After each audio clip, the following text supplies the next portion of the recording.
That's the rules of three-dimensional reality. The plane of demonstration means you got to do something, right? So then there's me here, and then my dreams are way, way out there, and I estimate how long it's going to take for me to arrive at those dreams, because we're playing by the rules of three-dimensional reality. And when we play by those rules, for the most part, I'm going to wait for the experience to occur in order to have the experience produce an emotion. And the emotion is the chemical feedback as a result of the event. Now, there's nothing wrong with this. That's the game in three-dimensional world.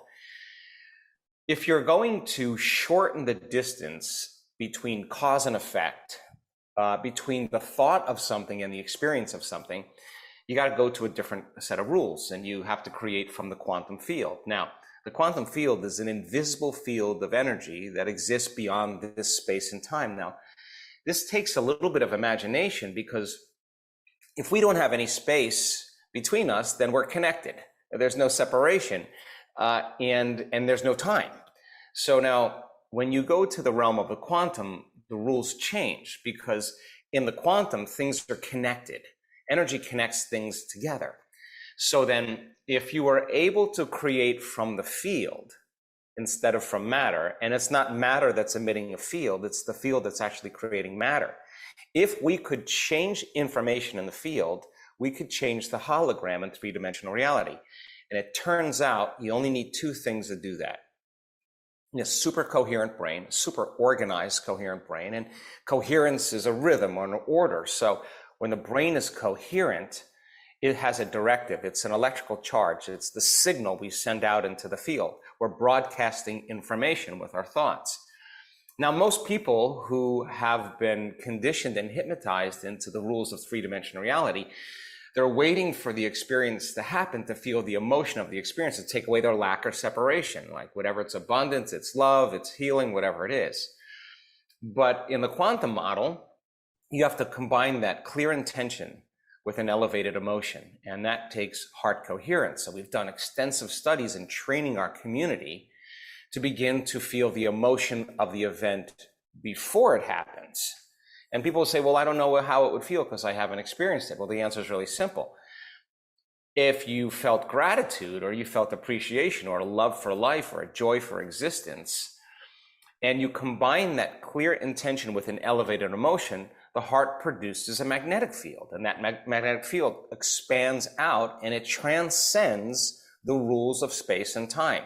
When you feel whole, when you feel this elevated emotion, you feel connected, you feel bonded. And so when you feel the emotion of your future, you're connecting to the energy of the future. And your body is so objective.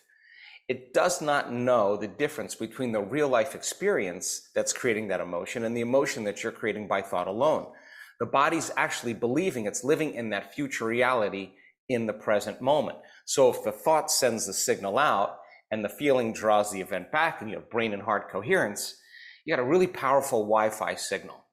And when you begin to do this properly, you no longer have to go anywhere to get anything.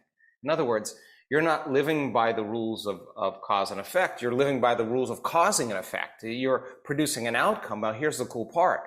If there's a vibrational match between your energy, and you've really refined that signal, and you can synchronize your energy, you start having synchronicities in your life, and you start getting universal signs coming to you. You have opportunities, you have synchronicities, serendipities, coincidences, and you're not going anywhere to get it. They're coming to you. Now, think about this. If you're connected to an invisible field of energy, that's the source of everything physical and material.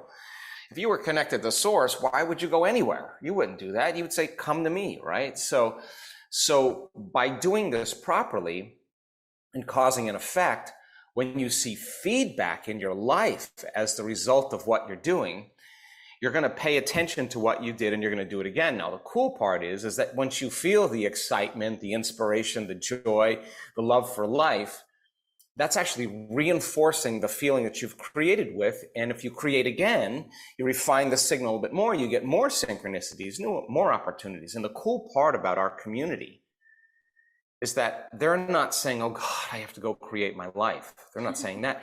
They actually don't want to stop doing it, because they don't want the magic to end. They don't want those cool quantum events that are occurring in their life to stop. So it's not like I have to. They're just they're changing their energy. And when you change your energy, you change your life. And I've been at this long enough to tell you that nobody changes until they change their energy.